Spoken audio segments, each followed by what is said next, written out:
수요 특별 성경 공부에 나오신 우리 성도님들을 주의 이름으로 축복합니다. 오늘은 고린도 전서 말씀을 함께 나눈 시간입니다. 교재도 함께 펴서 보시면 좋을 것 같아요. 성경책은 고린도 전서의 말씀을 펴보시고요. 그리고 항상 책을 먼저 들어가기 전에 우리가 교재를 보시면 교재에 서론적인 부분들이 나와 있죠. 간단하게 한번 훑어보고 그 다음에 고린도전서로 들어가려고 합니다. 고린도전서는 저자가 사도 바울이지요. 사도 바울은 로마서부터 쭉 기록해서 빌레몬서까지 총 13권의 책을 기록하게 됩니다.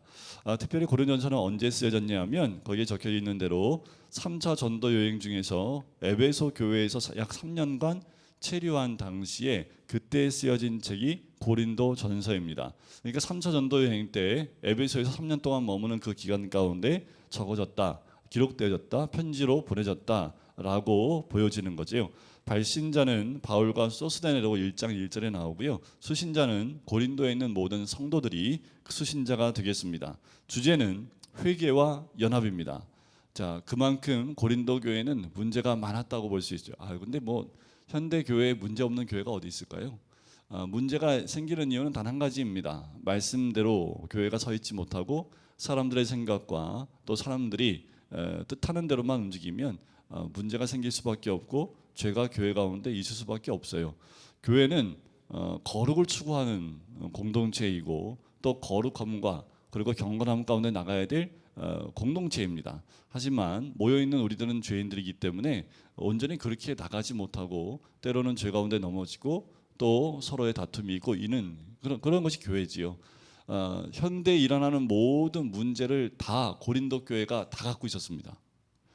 그래서 고린도 교회를 보면 현재 우리 교회에 있는 현대에 있는 모든 교회의 문제점을 어떻게 해결할 수 있을지에 대한 답을 제시할 수 있는 책이 고린도 전서라고 보시면 돼요. 목사님 우리 집이 문제가 많아요. 그러면 고린도 전서 보시면 됩니다. 가정도 교회지요. 그래서 교회 공동체 안에 있는 대부분의 문제들 또 고민들 이런 것들을 보시면 고린도 전서를 보시면 그 안에 말씀의 해답이 있는 것을 볼 수 있습니다. 자, 연합이라는 말이 또 하나의 주제가 된 건 뭐냐 하면 연합이 주제라는 얘기는 연합을 잘 하고 있다는 얘기예요, 못 하고 있다는 얘기예요? 못 하고 있다는 얘기죠. 자, 우리 교회는 연합을 잘 하고 있나요, 못 하고 있나요? 100% 연합을 하고 있는 공동체가 어디 있을까요? 항상 이렇게 의견 충돌이 있고 서로 상처 주는 말들을 통해서 마음의 삐짐도 있고 갈라섬도 있고 또 한 명만 갈라서면 되는데 두세 명씩 그룹 져서 갈라지게 되면 그 안에 분쟁이 있을 수도 있고 분쟁이 없는 교회는 단 한 교회도 없습니다. 겉으로는 없는 것처럼 보고 다 웃고 있지만 속으로는 다 분쟁이 있어요. 아무리 이 땅에 있는 교회들이 천국과 같다 할지라도 천국과 같은 거지 천국은 아니지요. 우리가 다 죄인입니다. 그러니까 그런 것들이 있을 수밖에 없어요. 그러니까 교회에 오면서 천국을 바라보고 오신 교회 성도님들이 있다면 그건 큰 착각입니다. 왜냐하면 교회에 모여 있는 우리가 다 죄인된 성도들이기 때문에 문제가 없을 수 없어요.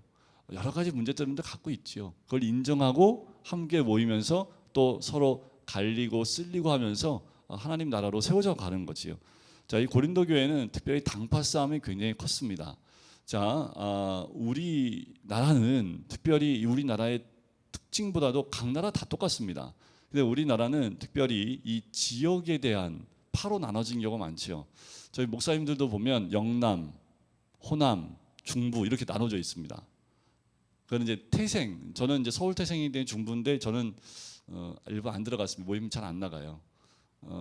나가서 목사님들끼리 모이면 목사들 하는 얘기가 다 똑같죠. 그러니까 잘 안 나가는데 근데 이 목사님 세계에도 영남 쪽에 속하는 목사님들끼리 모임이 있고 호남 쪽에 속하는 분들의 모임이 있고 또 이런 것들이 이렇게 서로 균형을 잡고 있어서 어떤 일을 처리하고 해결해 나가는 데는 서로 이렇게 연합해서 나갈 수 있는 좋은 계기가 되는데 이제 감정의 골이 우리나라는 좀 깊어지잖아요. 그래서 이제 그 사회에도 보면 이런 그 학벌 때로는 이렇게 어디 출신이냐 또 어디가 고향이냐 이걸로 나눠져 있는 그런 모습을 보게 되는데 고린도 교회는 사람 중심으로 나눠집니다. 자, 고린도라는 그 교회의 특징이 좀 있는데 뭐냐하면 고린도 교회 제일 복음을 먼저 전한 사람이 누구예요? 바울이잖아요. 바울이 복음을 전했는데 나중에 누가 오냐면 아볼로가 와서 고린도라는 도시에 와서 교회에 와서 또 복음을 말씀을 가르치는 사역을 감당을 합니다. 그 내용은 여러분들 사도행전 18장 마지막 부분에 그게 나와요. 에베소에 왔다가 거기서 브리스길라 아굴라를 만나서 복음을 더 깊이 배우고 그들에 의해서 고린도로 보내지는 장면이 18장 마지막 부분에 등장을 합니다. 그러니까 사도 바울이 가고 난 다음에 아마도 이 아볼로의 영향이 굉장히 컸던 것 같아요. 그래서 아볼로 중심으로 또 예수를 믿게 되고 훈련받은 사람들은 아볼로가 최고죠. 그런데 사도 바울에서 복음 받은 사람은 누가 최고예요? 사도 바울이 최고죠. 또 그 가운데는 이 사도들 가운데는 제일 이름이 강력했던 사람이 베드로겠지요. 그러니까 베드로와 더 친근해지기 원하는 사람들은 베드로를 중심으로 개바파로 또 모이고, 아니다 우리는 이것도 아니고 저것도 아니다 우리는 그리스도파다 메시아파다 해서 또 나눠지고, 교회 안에 내등분되어지는 나눔들이 있어서 서로 알력들이 있었던, 그게 굉장히 심각했던 교회가 고린도 교회입니다. 그래서 주제가 연합이에요. 특별히 1장부터 4장까지 이 당쟁, 더 싸우고 서로 싸우고 있는 그 문제 때문에 그 문제를 해결하기 위해서 그 내용 가운데 여러 가지 문제 가운데 1장부터 4장까지가 그 내용을 더 깊이 다루고 있다고 보시면 됩니다. 자, 기록 배경과 목적을 보시면 고린도 교회는 바울이 2차 전도 여행 시에 고린도에서 1년 반 이상을 머물면서 세운 교회였습니다. 당시 고린도는 에베소처럼 유럽과 아시아와 아프리카를 연결하는 항구 도시이자 교역의 중심지로서 종교 혼합주의와 도덕적 윤리적으로도 극히 타락한 도시였습니다. 자, 이게 왜 이런 얘기를 하냐면 고린도라는 그 도시에 항구가 두 개가 있습니다. 로마로 향하는 그쪽을 향해 있는 항구가 하나 있고요. 하나는 아시아권, 그러니까 지금의 튀르키예, 터키 쪽을 향한 항구가 있습니다. 그러니까 항구가 크게 두 개가 있어요. 항구가 하나만 있어도요, 그 도시가 굉장히 번창을 합니다. 그만큼 항구가 있는, 특별히 뭐 항구가 있다고 다 그런 건 아니죠. 여러분들 우리 그 기차역이 있다고 그 역을 중심으로 모든 게 막 발전하는 건 아니잖아요. 그 가운데 특별히 이 역이 쭉 역 가운데 지선들이 모여서 한 군데 모이는 역이 있죠. 근데 그런 굉장히 큰 역이 사람들이 많이 왔다 갔다 하지요. 그러면 그 역은 아무래도 사람이 많이 모이니까 활발하게 활성화되겠지요. 그러니까 고린도라는 도시가 특별히 이 활성화가 굉장히 많이 되어져 있는 도시고 상업의 중심지였기 때문에 많은 사람들이 이 고린도를 통과해서 로마를 향해서 갔습니다. 그러니까 많은 사람들이 통과해서 간 만큼 많은 사람들이 거주했고, 또 많은 사람이 거주하다 보니까 음란함이나 또 많은 우상들이 있었던 도시가 고린도라는 도시입니다. 이제 뭐 뒤에 먹는 거 갖고도 얘기를 나오겠지만 우상의 제물에 대한 문제가 있었습니다. 뭐냐면 이런 거예요. 이 도시에 고기들 가운데 일부는 그 신전에 바쳤던 고기가 거꾸로 성전에서, 그 신전에서 팔려 나옵니다. 그러니까 신전에 사람들이 고기를 바치잖아요. 그러면 그걸 다 먹을 수 없지요. 그러니까 거기에 있는 사람들, 사제들이 그것을 오히려 시내에다 팔았습니다. 그러니까 우상에게 제물로 드렸던 것이 오히려 어디로 나와요? 그냥 이 시장으로 흘러나온 거예요. 그럼 사람들이 이게 신전에 바쳤던 고기인지 아닌지 구분이 안 되죠. 그러니까 많은 양이 그렇게 흘러나왔기 때문에 교회 안에서 어떤 문제가 생겼냐면, 우리가 신전에 바쳤던, 우상에게 바쳤던 고기를 먹는 게 맞냐 틀리냐, 이거 갖고 논쟁이 된 거예요. 너 어떻게 그렇게 뻔히 이게 우상에게 바쳤던 것, 그걸 알 수 있는 고기도 있었겠죠. 그걸 어떻게 사 먹을 수 있냐고 하는 거지요. 자, 그러면서 이제 이거에 대해서 사도 바울이 먹는 것, 특별히 그런 고기에 대한 부분들을 다루면서 쓴 내용도 있습니다.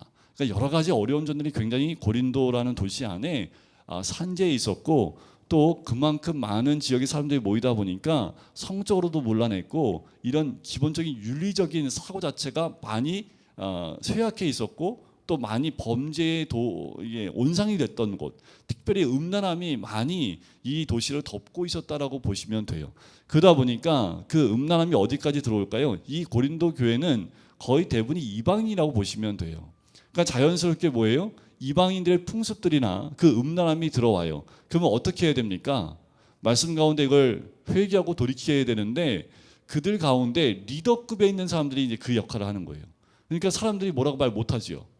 좀 힘이 있는 사람이 교회 안에 좀 힘 있는 사람이 범죄를 저질렀는데 이 사람이 회개하지 않고 그걸 당연시하고 있는 거예요. 그럼 뭐라고 얘기를 해요? 그러니까 이런 문제들이 교회 안에 들어오기 시작하니까 음란함에 대해서 사도 바울이 또 특별하게 지적을 하면서 하지 못하게 하는 그 메시지도 등장을 하게 돼요.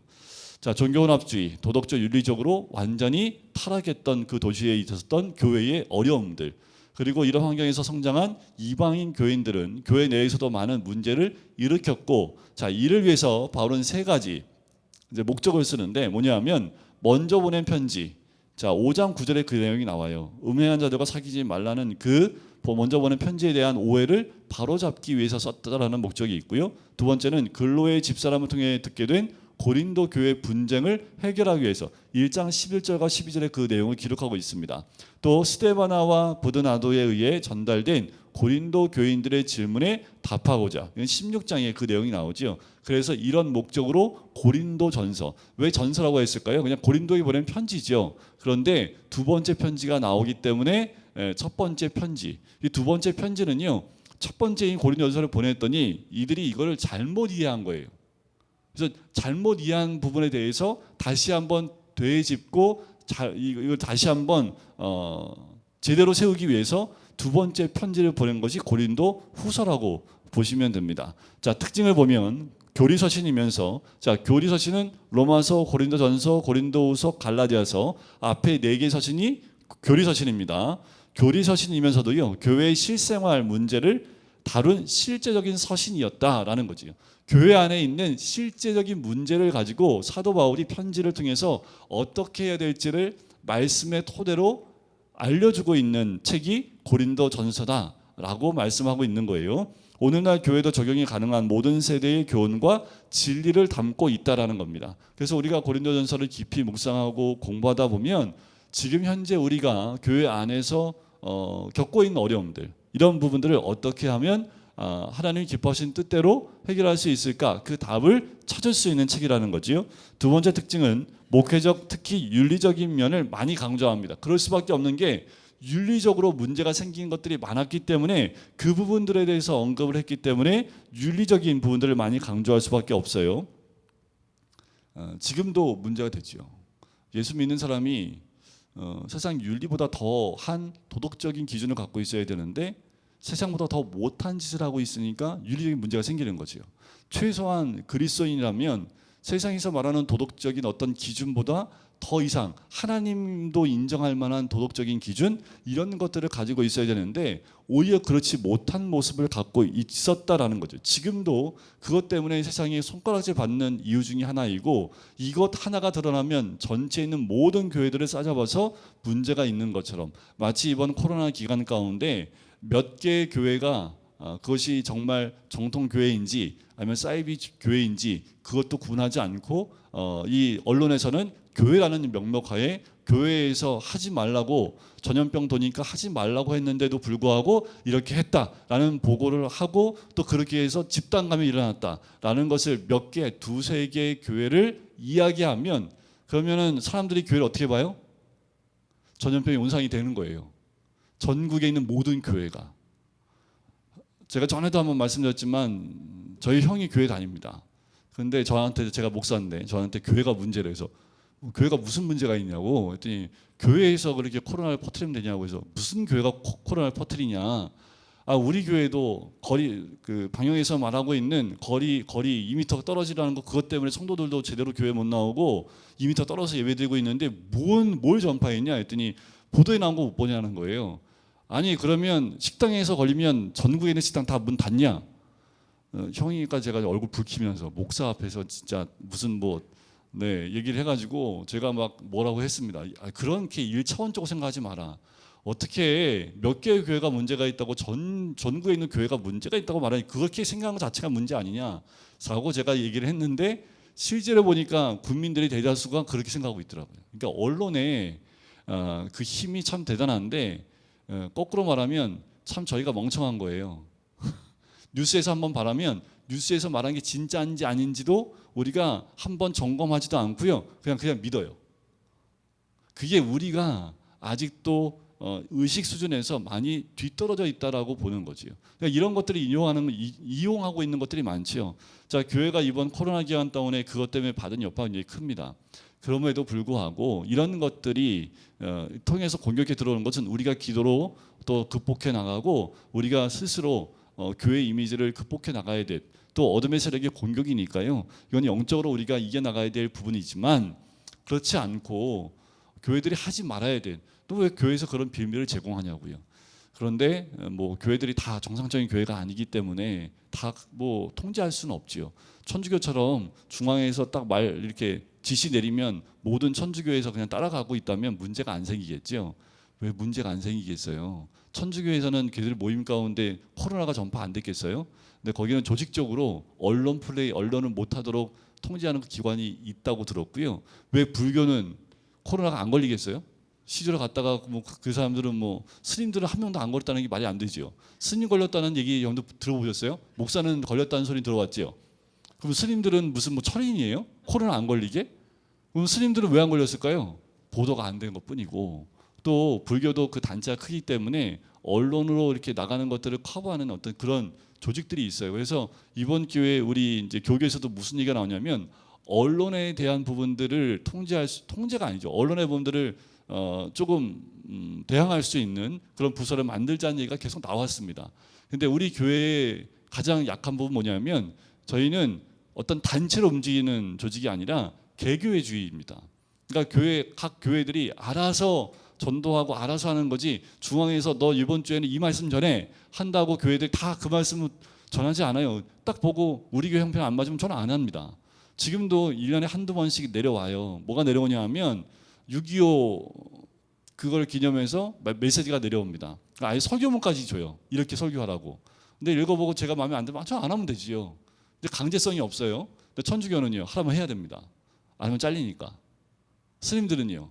당연히 해야죠. 이게 군인보다 더 철저하답니다. 그러니까 우리 교회가 타깃이 될 수밖에 없는 것은 복음이 있고 구원이 있기 때문에 늘 교회는 타겟이 될 수밖에 없고요. 우리 그러니까 자유민주주의 국가의 근간이 되는 법화되어진 그 질서를 세우는 것은 기독교적인 그 마인드와 기독교적인 것을 기본으로 깔고 만드는 거예요. 율법이라는 것 자체가 성경에서 나왔잖아요. 이걸 통해서 법제화되는 세상이 나왔기 때문에 자유민주주의 하면 기본적인 건 뭐냐면 기독교가 밑바탕이 있다는 것을 인정하는 겁니다. 그런데 이것을 없애려면 교회를 없애야지 가능하거든요. 그러니까 교회에 대한 공격은 앞으로도 더 심할 겁니다. 코로나보다 더 심한 전염병이 나올까요? 안 나올까요? 기대하십시오. 몇 년 안에 나옵니다. 코로나는 이렇게 지나갔지만 이거는 그냥 맛보기식. 때가 가까울수록요 더 심각한 게 나옵니다. 그런데 이거를 인간들이 만들었게요? 자연적으로 나올게요? 이게 인재일까요? 아니면 천재일까요? 자연에서 자연스럽게 나온 거예요? 아니요. 거의 대부분 자연스럽게 나온 거 아닙니다. 인간의 죄에 의해서 나온 거지요. 이번에 코로나도 먹지 말라는 거 뭐 중국에서 먹어서 그게 진짜 그런지 모르겠지만 아니면 어떤 연구소에서 그것을 일부러 푸는 것 별의가 다 나오잖아요. 다 나오죠. 근데 이거는 다 확인되지 않은 거기 때문에 하나의 썰로만 나온 거지요. 근데 거의 대부분 보면 이 모든 것들이 인간의 죄성에서 나온 겁니다. 그러니까 자신들의 어떤 유익이나 또 정욕을 위해서 나오는 것들이 많고요. 이런 것들이 앞으로 더 나오지요. 그래서 이 코로나 때문에 누가 돈 벌었을까요? 제약회사들이 특별히 몇 개, 여러분들 알고 있는 몇 개들은요 거의 한 나라를 살 수 있을 정도의 돈을 벌었습니다. 그럼 그 돈 갖고 뭐 할까요? 걔네들은 잘 먹고 잘 살겠지요. 그 다음을 또 준비합니다. 그걸로 끝나는 게 아니기 때문에 그걸 또 준비해요. 그러면 그 사람들은 계속 뭐예요? 그 회사는 기하급수적인 돈을 전 세계적으로 돈을 벌어들이는 일을 가는 거죠. 갑자기 사회 고발을 시켜서 제가. 그러니까 교회는 이렇게 공격을 당할 수밖에 없습니다. 그렇다면 우리가 더 성경에 나와 있는 성경대로 우리가 신앙생활하고 말씀대로 교회가 세워지면요 세상에 어떤 공격에도 넘어지지 않습니다. 빛은 어두움이 감당치 못하지요. 그러니까 우리가 세상에 대해서 외치기도 해야 되겠지요. 그래서 크리스천 투데이라는 그런 매체를 보면 계속해서 동성애라든가 뭐 이번 학생 인권법이 잘못된 것들을 계속 이야기하면서 바꿔나가려고 노력하고 모임을 갖고 국회에서 집회를 갖고 해요. 하지만 정말 우리 개개인, 신앙인인 우리 개개인이 무엇을 해야 될까라는 거예요. 우리도 머리에 띠두르고 국회 앞으로 가요? 이 사회를 변화시키면 이 사회가 바뀔까요? 글쎄요, 그게 하나님의 뜻으로 마음에 와닿는 분들은 가시겠지요. 하지만 더 중요한 건 뭡니까? 우리가 그리스도인으로 참 그리스도인다운 삶을 사는 게 이 땅을 변화시키는 가장 첫 번째입니다. 부흥이 일어났던 가장 중요한 것은 죄에 대한 돌이킴이었습니다. 그리스도인들이, 예수 믿는 사람들이 내가 이 죄 졌습니다, 저 죄 졌습니다 공개적으로 오픈하고 그 죄에 대해서 회개함을 통해서 부흥이 일어나기 시작했거든요. 다른 거 없어요. 부흥이 다른 것으로 막 복음 전도해서 그들이 예수께 돌아와서 부흥된 게 아니라요. 부흥의 시작점은 선교사님의 회개로부터 시작을 했습니다. 선교사님이 회개하니까 이어서 그때 장로급에 있는 한 분이 또 일어나서 자신의 치부를 드러내면서 회개를 합니다. 또 그분이 회개를 앉으니까 또 리더급이 일어나서 또 회개를 해요. 그 회개의 역사가 그곳을 휘어잡으면서 모든 사람들이 밤새도록 울면서 회개가 역사가 일어났습니다. 그게 1907년도에 있었던 평양 대부흥회 운동의 시작점이었던 거예요. 그런데 우리나라에만 그랬을까요? 영국의 부흥과 미국의 부흥운동도요 똑같았다라는 거예요. 다 자신들의 죄를 주님 앞에 회개함을 통해서 회개 운동이 일어나면서 부흥의 역사가 일어났다라는 거지요. 자, 고린도 교회 이 문제는 어떻게 하면 될까요? 간단한 거예요. 그 죄가 내 죄임을 고백하고 회개하고 돌이키면 됩니다. 그럼 교회는 새롭게 되는 거지. 여러분, 개혁주의가 뭔지 아세요? 새로 개혁되는 거잖아요. 뭘 개혁을 해요? 사회를 들러엎는 게 개혁이에요? 아니요. 내 안에 있는 죄를 회개하는 것이 개혁입니다. 그러니까 우리는 날마다 갱생되어지고 개혁되어져야 되는 사람들인 거예요. 왜 안 그러면 우리는 썩을 수밖에 없는 죄인들이기 때문에 늘 내 자신을 보면 내 안에 있는 죄를 회개함으로 늘 개혁주의라는 게 그거예요. 그렇게 내 자신을 개혁해 나가면 내가 개혁화되어지고 또 그리스도인다워지면 내 주변에 있는 사람들이 나를 보고 또 회개하고 또다시 그들도 새롭게 되어지는 그 영향력을 펼쳐나가는 모습과 마찬가지입니다. 자, 세 번째 특징을 보면 초대교회 당시의 생활 및 역사 연구에 귀중한 자료가 되어지고요. 또 성찬식, 은사, 예배, 교회 내 분쟁 등 문제를 해결하기 위해 강력한 어휘를 사용하는 직선적 서신이라는 것. 당연히 이런 부분들에 있어서는 강력하게 얘기할 수밖에 없죠. 잘못한 것들을 탁 집어서 사도 바울이 굉장히 날카로운 사람입니다. 잘못된 것은 확 집어요. 그래서 잘못했다고 딱 얘기합니다. 5장에 가면 음란함에 대해서 지적하는데요. 그 신뢰의 사건을 딱 지목해서 딱 얘기합니다. 그러면 그 성도들이 서신을 딱 읽으면 그 누구 얘기인지 알아요, 몰라요? 다 알지요. 그만큼 강력하게 아예 잘라서 도려내 버리라고까지 하는 강력한 어휘를 쓰는 것을 보게 되고요. 또 그와 반대로 굉장히 아름다운 문체를 쓰는데 사랑장, 부활장이 고린도전서의 가장 대표적인 장이죠. 사랑은 오래 참고, 우리가 즐겨 부르는 노래 가운데 있는 가사 있는 그 사랑에 대한 메시지가 고린도전서 13장에 등장하지요. 15장은 부활장으로 아주 유명하지요. 그래서 고린도전서 하면 문제 많은 교회, 그런데 그 가운데에도 사랑과 부활을 특별히 강조했던 사도 바울의 문체가 있는 교회라고도 보시면 됩니다. 고린도의 10가지 문제, 첫 번째 당파, 두 번째 음행, 세 번째 송사, 교회 안에 송사 문제. 참 우리 교회는 조용하지고 또 이런 문제가 없었을지 모르지만 큰 교회가는 이 송사 문제가 굉장히 큽니다. 뭐 저쪽 서울에 있는 서울교회, 서울에 있는 그 교회는 목사하고 장로하고 싸워가지고 법적 투쟁까지 가고 막 그랬잖아요. 또 교회 건축하다 보면 이 건축 문제 때문에 또 법정까지 가는 교회들도 굉장히 많습니다. 그러면 그 법정 문제에 대해서 어떻게 할 거냐, 그 부분도 이야기하고 있고, 특별히 결혼에 대해서 사도 바울이 결혼을 하라고 이렇게 할까요? 하지 말라고 할까요? 웬만하면 결혼하지 말라고 그럽니다. 다 결혼을 해보셨으니까. 결혼하면 누구 신경 써야 돼요? 하나님만 신경 못 쓰잖아요. 그러니까 특별히 결혼 안 해도 되면 결혼하지 말라고 그럽니다. 그리고 주의 영광, 때가 가까이 왔으니까 하나님의 영광 위해서 그냥 살아라. 그런데 혹시 육적인 죄를 질 것 같으면 결혼해라. 이거 특별히 결혼 안 하는 거는 특별한 은사가 있는 사람들이라고 얘기하면서 웬만하면 결혼하지 말고 혼자 지내면서 하는 것이 좋지만, 하지만 혹시 죄로 넘어질 것 같은 사람이 있다면 결혼해라고 얘기합니다. 권면하는 거지요. 또 우상의 재물, 그 여자의 수건 쓰는 문제. 여자들이 수건 쓰는 문제는 이제 여러분들 그 천주교 가면 다 수건 쓰고 가지요. 그렇죠? 이게 이제 이때 문화적인 문제였거든요. 문화적인 문제였어요. 그래서 특별히 구별하기 위해서 이 수건을 쓰게 했던 건데 그걸 천주교가 그대로 바꿔 쓰고 있잖아요. 그거는 그때 고린도 교회에서 있었던 문제들인데 이걸 확대해서 그냥 그렇게 적용을 해버린 거죠. 그러니까 우리는 여자나 남자나 뭐 다 똑같잖아요, 그죠? 여자는 치마 입고 교회 오는데 그 옛날이나 그렇고 지금은 그런 거 신경 옷 입는 거 신경 안 쓰잖아요. 근데 어느 가면은 그 흰 브라우스에 그 베트남 치마 입게 하는 교회도 아직 있습니다. 아직도 있어요. 그 청년들이나 젊은 사람들은 무조건 그 무릎 위로 올라가는 무릎 몇 센치 밑으로 내는 이런 것까지 아주 규정해서 지금도 그런 거 통제하는 못 입게 하는. 근데 때로는 제가 보면서 그게 지금은 더 낫겠다는 생각이 들어요. 너무 옷을 자유롭게 입으니까 교회 안에서. 그래서 똑같이 입으라는 건 아니지만 그런 것도 좀 우리가 신앙생활에 도움이 되지 않을까라는 생각도 해봅니다. 또 무질서한 성찬, 그 은사에 대한 부분들, 부활과 헌금에 대한 부분들을 이야기하고 있죠.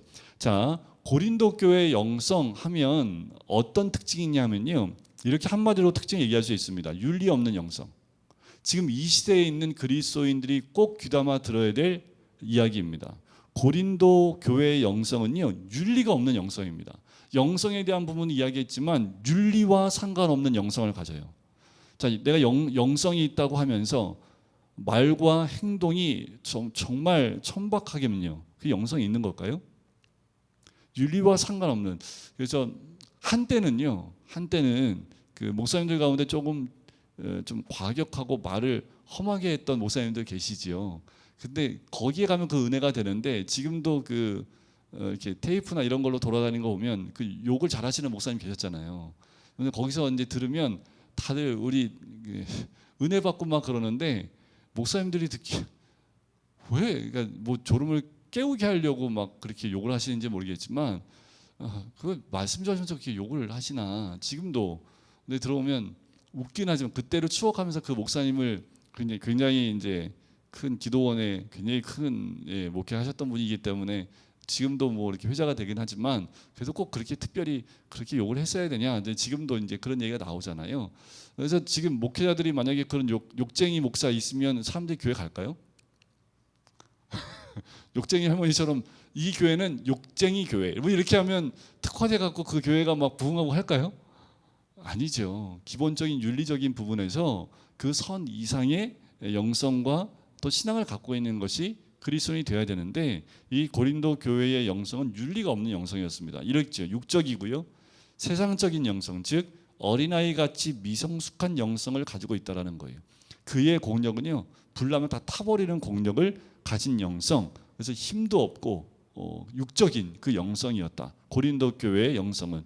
그런데 바울이 말한 영성은요, 세 가지로 이야기를 합니다. 떨림과 울림과 어울림의 영성이라고 이야기를 해요. 이게 이제 저희 총신대에서 이 신약을 가르쳤던 교수님이 고린도 전서의 강해집을 내시면서 딱 사도 바울의 영성을 세 가지로 표현하셨는데, 떨림의 영성은 뭐냐면요, 십자가의 복음과 그 정신이 십자가 중심의 영성이다. 그러니까 내 안에 십자가 들어오고 예수 그리스도를 믿으면 내 안에 떨림이 있죠. 그렇죠. 그 복음 때문에, 구원 때문에 내 안에 떨림이 있지요. 그 구원의 감사와 내 영혼의 떨림이 있는 것, 그게 떨림의 영성입니다. 그러니까 우리는 늘 이 떨림이 우리 삶 가운데 있어야 되는 거죠. 구원의 감사, 그 예수 그리스도의 십자가의 은혜, 이런 것 때문에 내 안에 이 심령 안에 떨림의 영성이 있는 거지요. 자, 떨림이니까 여러분들 떨면 어떻게 돼요? 울림이 생기지요. 이 울림의 영성은 그 십자가의 영성이 삶에서 울려지는 거예요. 이게 이제 윤리적인 모습으로 나타나는 영성인데, 그걸 이제 고린도전서에서 어떻게 나타나냐면 거룩함, 섬김, 절제, 희생 등등으로 드러난다라는 거예요. 내 안에 예수 그리스도의 만남으로 이 안에 구원의 감격과 감사와 기쁨과 이 모든 것들이 내 안에 있다면, 이것이 안에만 있는 것이 아니라 혀이 떨리면 그 떨림이 울림으로 나오는 것처럼 내 몸에서 울림으로 나오기 시작하는 거예요. 그게 어떻게 울린다고요? 거룩함과 섬김과 절제와 희생과 같은 것으로 주변을 울리기 시작한다라는 거예요. 이건 자연스러운 거라는 겁니다. 그러면 어울려지는 어울림의 영성이 생기는데, 자, 이것을 고린도전서에서는 몸으로 표현된 공동체적인 영성의 의미를 얘기합니다. 덕을 세우고 질서와 화평으로 나타난 영성을 얘기하는데, 이것이 고린도전서 후반부에 등장을 해요. 그러니까 뭐예요? 이제는 그 울림이 있는 사람들끼리 모이면 마치 오케스트라가 각각 악기 하나만 있으면 그냥 그 파트만 소리가 냈을 때는 그게 무슨 음악인지 좀 이렇게 부족한 모습이지만 모든 악기가 모여서 각각 파트에서 울리고 있을 때 그것이 어우러지는 것처럼 교회라는 것, 공동체라는 것은 바로 이 어울림의 영성이 있어서 이제 이 교회 자체가 이게 어울림의 그 움직임과 그 영성이 우러나와야 된다라는 거죠. 그러다 보니까 뭐예요? 각자의 거룩함과 섬김과 절제와 희생이 함께 모이면 덕을 세우게 되고 그 안에 하나님 안에서의 질서가 세워지게 되고 그 안에 진정한 화평을 이루어 나가게 된다라는 그분을 이야기하는 거예요. 그러니까 교회들이 추구해야 될 영성의 방향은 결국 어울림입니다. 각각의 믿음의 그 모습들이 이제 있는 자리, 앉은 자리, 교회에서 여러 군데 섬기고 봉사하는 자리에서 그게 울림으로 나타나면서 그것이 전체적으로 봤을 때는 다 어우러지고 어울려지는 그 모습들, 그 공동체가 진정한 교회 공동체가 되어야 되는 것을 고린도 전서를 통해서 우리에게 이야기해 준다라는 거지. 자, 우리 얼마 안 남았지만 고린도서 책을 가지고 한번 들어가 볼게요. 고린도전서를 딱 펴보시면 1장 1절부터 9절까지가 인사와 감사의 내용입니다. 다시 말씀을 드리지만 성경에 나오는 서신서는요, 누가 보냈고 누가 받는지 그리고 그 인사를 하는 것을 처음에 시작을 합니다.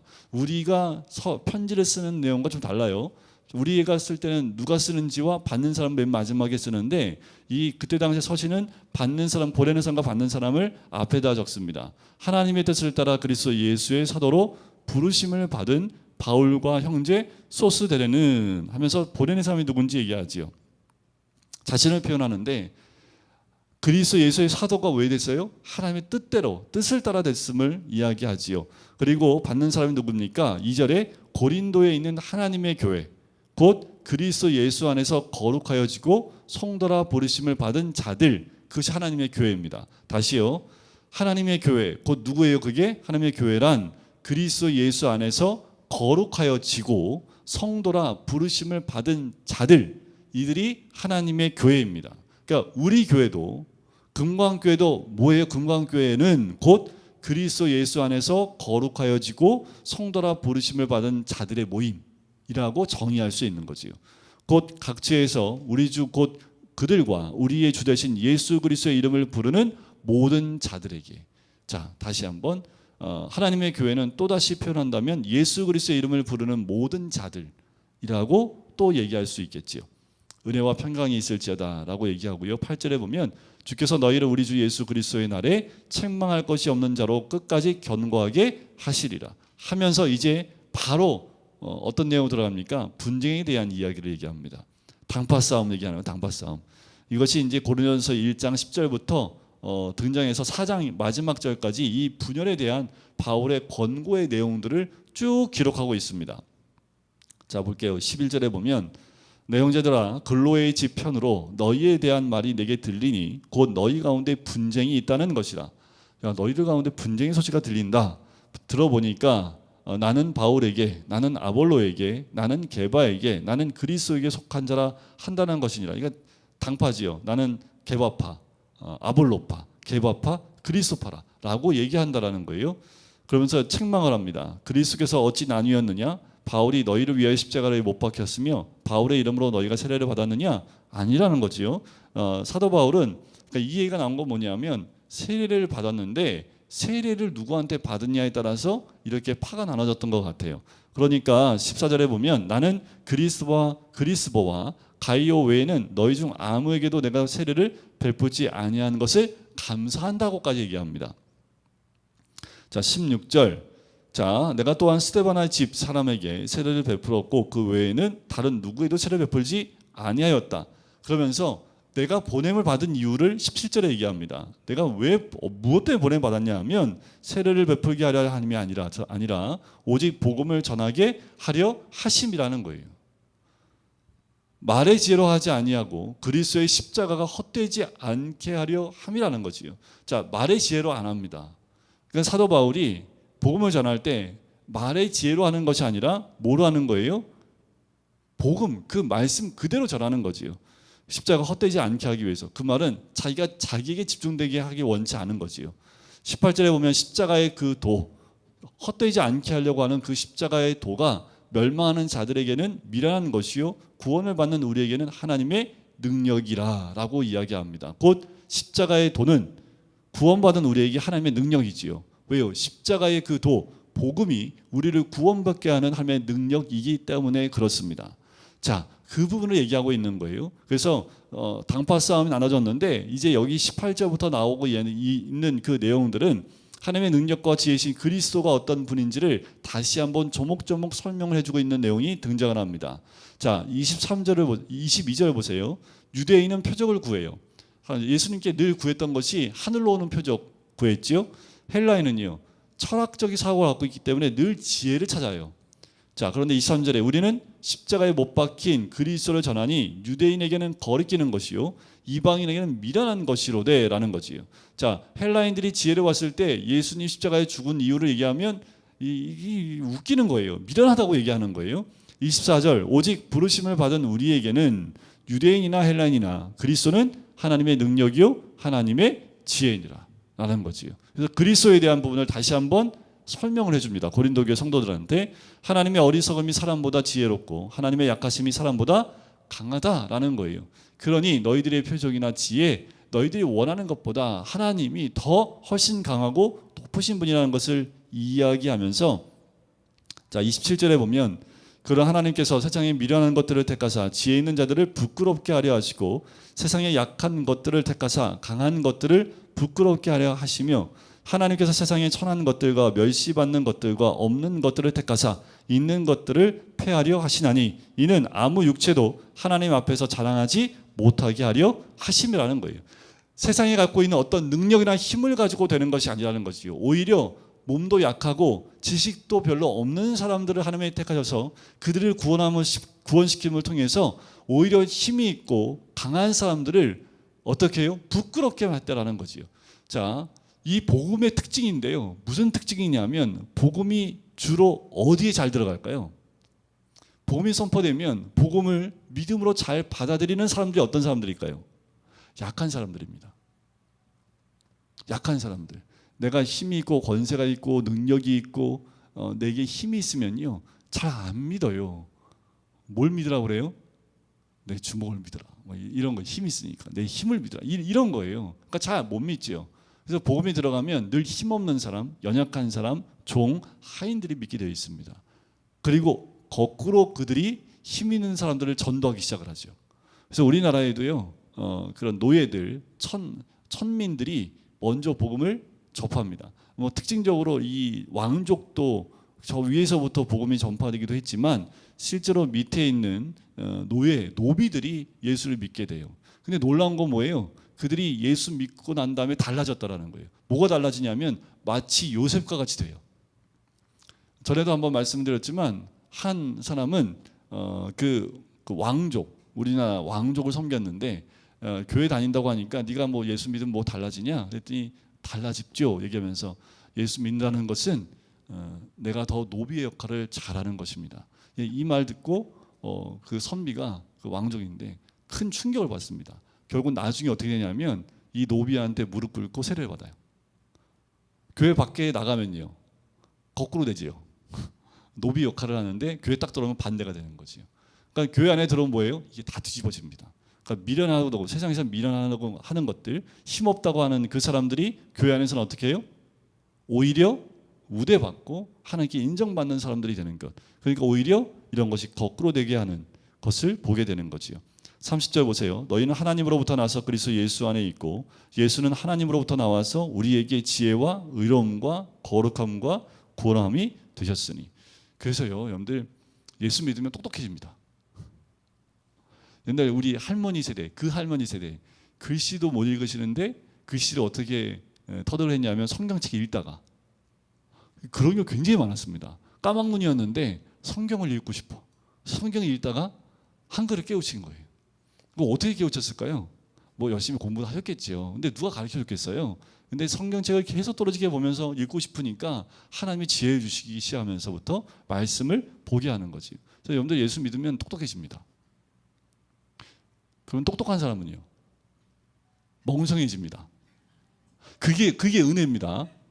오히려 똑똑한 사람은 멍청해지고요. 멍청한 사람은 똑똑해집니다. 그래서 교회 오면 항상 평등합니다. 그게 참 놀라운 건데 이게 똑똑한 사람이 교회 안에 있으면 문제가 생기지요. 그래서 은혜 받으면 똑똑한 사람은 멍청해져요. 그래서 뭐가 뭔지 처음에는 막 따지던 사람도 은혜 받으면요 안 따지기 시작하죠. 그게 은혜 받았다고 하지요. 그걸 이제 세상에서 말하면 멍청하다. 제가 예수 믿더니 애가 좀 이상해졌어. 뭐 이런 친구들 세상에 가면 원래 잘 따지고 막 이건 저거 하면서 막 따졌는데 교회 다니기 시작하면부터는 얘가 아무리 봐도 그냥 멍하고 가만히 있으니까 얘가 교회 다니더니 얘가 좀 약간 멍해졌어. 이렇게. 근데 주변에는 무슨 말을 해요? 교회가 얘가 달라졌어. 이런 얘기를 하지요. 그리고 좀 못 배우면 어디 가면 항상 이렇게 말을 잘 어느새 잘 못하는 애가 교회 나가면 부터 말을 너무 똑똑똑 잘하는 거예요.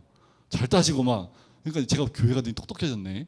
그러니까 이런 일들이 있으면서 교회 오면은 그래서 지식의 평준화가 진짜 그런 것 같아요. 예수 믿으면요 똑똑해집니다. 예수 믿으면요 멍청해집니다. 그게 하나님의 은혜인 것 같아요. 그러니까 여기에 우리에게 지혜와 의로움과 거룩함과 구원함 이런 것들이 세상에서 얻을 수 있는 지혜는 아니지요. 기록된 바 자랑하는 자는 주 안에서 자랑하람과 같게 하라 합니다. 그래요. 그래서 우리가 뭘 자랑을 해요? 주 안에서 자랑할 수밖에 없는 거죠. 예수를 믿으면 그냥 주 안에서 자랑할 수밖에 없는 겁니다. 내가 왜 이렇게 멍청해졌나? 그것도 주 안에서 자랑하는 거예요. 그게 하나님의 은혜라고. 또 잘 몰랐는데 예수 믿고 잘 보여요. 그래서 그것도 주 안에서 자랑하는 거지요. 자랑을 주에서 벗어나기 시작을 하면 교만함이 되지만 주 안에서 자랑하면 그건 은혜가 되는 겁니다. 자, 그 하나님의 지혜에 대해서 2장에 이야기를 하는데 2장 2절에 보세요. 내가 너희 중에서 예수 그리스도와 그가 십자가에 못 박히신 것 외에는 아무것도 알지 아니하기로 작정했다라고 얘기를 합니다. 왜 이런 얘기를 하냐면요. 이 역사적 배경을 보면 사도행전에 보면 고린도 교회에 오기 전에 고린도 지역에 오기 전에 사도 바울이 어디에 있었냐면 아덴에서 복음을 전했습니다. 근데 아덴에서 어떤 일이 있었냐면 그 당시에 하나님의 창조주 하나님을 전했고 부활에 대한 얘기를 했지만 십자가 복음을 못 전했어요. 그래서 많은 사람이 죽게 돌아오는 역사를 경험치 못했습니다. 그래서 고린도 지역에 와서 어떻게 해요? 내가 너희 중에 예수 그리스도와 십자가 외에 못 박힌 것 외에는 아무것도 안지 알기로 작정했다라는 말은 사도 바울이 알았다라는 거예요. 내가 아덴에서 실수했다. 진짜 예수 그리스도와 복음 십자가를 전했어야 되는데 그걸 빼고 철학적인 사고와 지혜를 가지고 그들을 설득하려고 하다 보니까 창조주 하나님을 철학적으로 얘기를 하는 거지요. 그래도 그 얘기 때문에 믿는 사람도 있긴 했지만 능력은 나타나지 않았지요. 그래서 그리스도와 십자가만 전하기로 작정했다라고 얘기를 하고 있는 거예요. 3절에 보면 내가 너희 가운데 거할 때에 약하고 두려워하고 심히 떨었다라고 얘기를 하지요. 자, 10절에 보면 이제 이 6절부터 나오는 것이 성령으로 역사하시는 은혜인데 오직 하나님이 성령으로 이것을 우리에게 보이셨으니 성령은 모든 것 곧 하나님의 깊은 것까지도 통달하시느니라 하면서 성령의 역사에 대한 성령이 우리 가운데 임하셔서 하나님의 그 모든 것을 우리에게 보이셨음에 대한 부분을 이야기를 합니다. 자, 그러면서 영적인 것과 육적인 것을 영적인 것과 육적인 것에 대한 비교를 13절부터 이야기를 해요. 13절 끝에 보면 영적인 일은 영적인 것으로 분별한다라는 거지요. 하지만 육에 속한 사람은 하나님의 성령의 일들을 받지 아니하나니 이는 그것들이 그에게는 어리석게 보이며 또 그는 그것들을 알 수도 없나니 그러한 일은 영적으로 분별되기 때문이라. 여러분들 영적인 일과 육적인 사람들은 영적인 것을 도대체 이해할 수 없습니다. 가장 간단한 예로 주일마다 11시 반에 교회 안에 모여서 저 사람들은 뭐 하고 있나 이 좋은 날씨에 이해를 할 수 없는 거예요. 일주일 내내 일을 하고 교회 와갖고 저렇게 앉아가지고 꾸벅꾸벅 졸기도 하면서 뭐들 저렇게 이렇게 앉아있나 모여있나. 그리고 또 주일 와갖고 또 봉사한다고 하고 있는 게 도대체 이해가 안 가는 거예요. 육적인 사람들은 어떻게 일을 해요? 저 사람들 참 바보 같은 삶 살고 있네 이렇게 해야지만 우리는 그게 뭐예요? 아니죠. 영적인 일에 대해서는 그것을 영적으로 대하기 때문에 그들이 바라본 것과 다를 수밖에 없어요. 그러니까 육에 속한 사람들은 성령의 일들을 받지를 못해요. 받을 수가 없습니다. 더 나아가서 우리가 교회 안에 함께 예배드리고 있지만 우리의 마음이 영적인 일과 육적인 일로 나눠져 있어요. 우리 마음 안에 내 안에 육적인 생각이 더 강하면 영적인 말씀이 선포되어질 때에도 영적으로 그 말씀을 받아들이지 못합니다. 왜? 여기 나오잖아요. 성령의 일들을 받지 못하기 때문에 그렇습니다. 하지만 교회 안에 육적인 것보다 영적인 것이 더 크신 분들은 주의 말씀을 대할 때 하나님 말씀을 영적인 말씀으로 성령의 일들을 그냥 이해하고 받아들이게 되는 거예요. 믿음으로.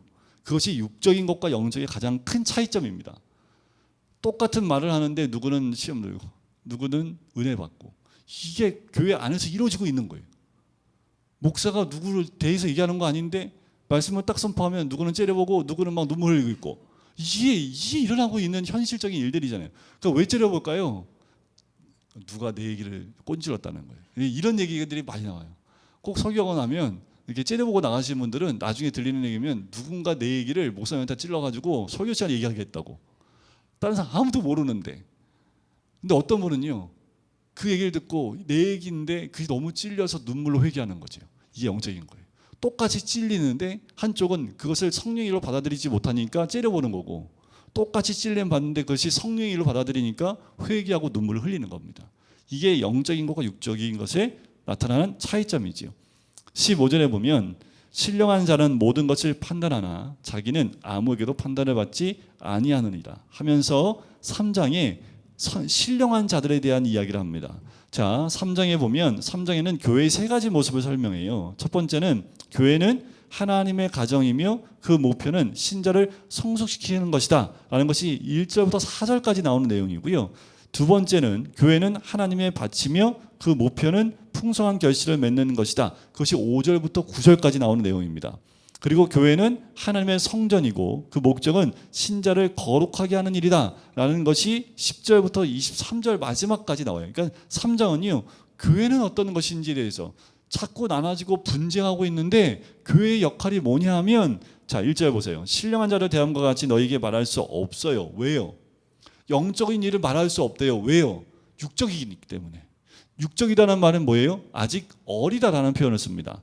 육신에 속한 자, 곧 그리스도 안에서 어린 아이들을 대함과 같이 하노라. 여러분들 우리 민소리한테 현소리한테 얘기하면 민소리가 이해할까요? 아우 짜증나, 왜 그런 얘기 나한테 하면서 막 울면서 먹을 것만 줘 이렇게 얘기하겠죠. 근데 현소리는요, 잘 받아들이겠죠. 그만한 지식 수준과 높이가 되니까. 그러니까 어린아이일수록 뭐예요? 먹는 거에 목숨 걸죠. 그 육적이에요. 어린애들은 그러니까 단적으로 예수님 말씀하신 어린아이와 같이 이거하고 다르게 그냥 몸이 어리고 생각이 어린 사람들은 육적인 것을 많이 추구합니다. 그러니까 먹고 마시는 거, 이런 거에 많이 치중이 되겠죠. 그래서 2절에 내가 너희를 저주로 먹이고 밥으로 아니하노니 이는 너희가 감당하지 못하였거니와 지금도 못하니라. 그러니까 어떻게 눈높이를 맞춰줘서 어린아이 같은 그 어린아이 눈높이에 맞춰서 밥을 못 줘요. 갓난아기한테 밥 주면 죽으라는 얘기잖아요. 소화를 못 시키는데, 그러면 거기에 맞는 우유나 젖을 주는 거하고 똑같습니다. 그래서 성경 공부할 때에도 하다 보면 거기에 맞게끔 설명하고 거기에 맞는 예화를 드리는 이유는 거기에 대해서 얘기하면 조금 더 성장하면 그 다음 레벨을 업을 시켜주는 것, 그와 똑같은 거예요. 자, 너희는 아직도 육신에 속한 자로되 너희 가운데 시기와 분쟁. 그러니까 왜 어리석냐 하면, 왜 육신에 속한 자이고 육적이냐 하면 아직도 시기와 분쟁이 있기 때문에 그렇다라는 거예요. 어찌 육신에 속하여 사람을 따라 행함이 아니요라는 거지요. 너희들이 분쟁이 있다고 하니까 너희는 다 육에 속한 자 맞다라는 거예요. 나타난 거 보니까 육적인 거 맞다라는 거예요. 아직 어리다라는 거예요. 너희는 영적으로 아직도 어리다라는 거예요. 교회라는 곳은, 그리고 교회가 집처럼 아이들이 어린아이들을 성장시켜서 성숙시키는 것처럼 교회도 그 역할을 하는데, 지금 어린아이들이 너무 많아가지고 막 서로 막 뛰어다니면서 막 정신없죠. 저희 교회는 이제 일부 예배 때 다 같이 예배 드리니까 뛰어다니는 애들이 없어요. 그래도 뭐 소리 내고 하는 아이들이 있고, 예배 말씀 안 듣고 막 이렇게 그림 그리는 애들이 있을지언정 뛰어다니는 애는 없죠. 근데 애들끼리만 다 모아놓으면요, 선생님이 뛰어다녀야 돼요. 애들은 가만히 있고, 그래야지 애들이 가만히 있어요. 선생님이 가만히 있으면 애들이 뛰어다니기 때문에 선생님들이 막 예쁜 짓 하고 막 돌아다니면서 막 이상한 짓 해야지 애들이 집중하잖아요. 그죠? 그러니까 그 아이들의 눈높이에 맞출 수밖에 없는 거죠. 그래서 교회 안에 이렇게 어린아이 같은 사람들이 많으면 늘 주일마다 막 싸우고 분쟁이 있고 이런 일이 있을 수밖에 없어요. 그러면 서로 아프죠. 왜 애들 서로 하다 보면 서로 힘 조절 안 돼가지고 이렇게 살짝 밀었다고 하는데 보니까 절로 나등겨지고 뭐 이런 거예요. 나는 그런 의도가 아니었는데, 근데 힘 조절이 안 되니까 난 그렇게 세게 물을 밀 의도가 아니었는데 살짝 밀었는데 제가 저렇게 나가 떨어졌다. 근데 옆에서 볼 때는 세게 밀었어. 근데 자기는 세게 안 밀었대. 이제 이게 어린아이들 표현이잖아요. 그러니까 우리가 얘기할 때도 마찬가지예요. 우리는 그냥 나는 그냥 이렇게 얘기했는데 저 사람이 좀 문제를 그 사람한테 돌리는데 옆에서 보기에는 네가 좀 셌어. 왜 그렇게 얘기해 왜? 그 옆에서 보기에는 다 너무 세게 얘기했는데 본인은 난 세게 얘기 안 했는데, 이제 어린 아이들이 많이 모여 있으면 이런 것 때문에 넌 왜 나한테 그렇게 얘기하는데? 그래서 또 이제 사태지하고 또 싸우고 막 이런 것이 어린 아이들의 모습이지요. 자, 그런 어린 아이들이 어떻게 해요? 그 어린 아이로 계속 남아 있으면 문제가 되겠지요. 그러니까 이 성장을 해 나가야 된다라는 거예요. 자, 그러면서 뭘 얘기하냐면요. 4절에 나는 바울에게 나는 아볼로에게 라고 하니 너희가 육의 사람이 아니리요 라고 얘기하는 거예요. 여러분들, 그러면서 이 고린도 교회에는 그렇게 어린아이와 같은 모습, 아직도 성숙하지 못한 모습이 많은 것을 이야기합니다. 오늘 여기까지만 하고 우리 함께 기도할 텐데요. 자, 저도 이 말씀을 전하면서 뜨끔뜨끔하는 것이 저에게도 그런 모습이 있고, 또 우리 금강교회 안에도 자칫 잘못하면 아직 이런 부분들 가운데 성숙하지 못한 모습이 우리 교회는 있지 않은지 또 돌이켜보면서, 하나님, 우리가 고린도 교회를 나누면서 웃고 있지만 어쩌면 우리 안에 이 모습이 있는 교회가 아닌지, 우리가 계속 고린도 전서를 함께 공부해 가면서 우리가 말씀으로 우리 교회를 돌이켜보고 나를 돌이켜보고 또 성숙해질 수 있고 성장할 수 있는 계기가 될 수 있도록 인도해 달라고 우리 시간에 함께 우리 교회를 또 생각하면서 함께 기도하도록 하겠습니다. 기도하겠습니다. 사랑의 주님, 오늘도 주의 말씀을 함께 나눌 수 있게 해주심을 감사합니다. 사도 바울이 고린도 교회에게 편지를 쓰며 얼마나 그 마음 가운데 괴로움과 아픔 가운데에 교회의 모든 문제를 끌어안고 또 그들에게 책망도 하면서 그들을 또 말씀 가운데 바로 세우기 위해서 얼마나 애를 쓰고 있는지 그 모습을 보게 됩니다. 하나님, 우리 한 명 한 명 각자가 성숙한 자가 되어지고 영성 있는 자가 되어져 하나님 교회 안에서 또 이 마지막 때에 주님이 찾으실 만한 하나님의 사람들이 될 수 있도록 주여 도와주시옵소서. 내 연약함을 보게 하여 주시고 주님 앞에 그 연약함을 내려놨을 때에 주님의 도우심과 지혜를 통해서 회복되어질 뿐만 아니라 우리를 통해서 하나님의 역사를 경험하게 될 줄 믿습니다. 성령님 깨닫게 하시고 또 역사해 주셔서 우리가 주님 안에 더 성숙하며 성장한 하나님의 교회가 될 수 있도록 축복하시고 인도하여 주시옵소서. 감사드리며 예수 그리스도의 이름으로 기도드립니다. 아멘.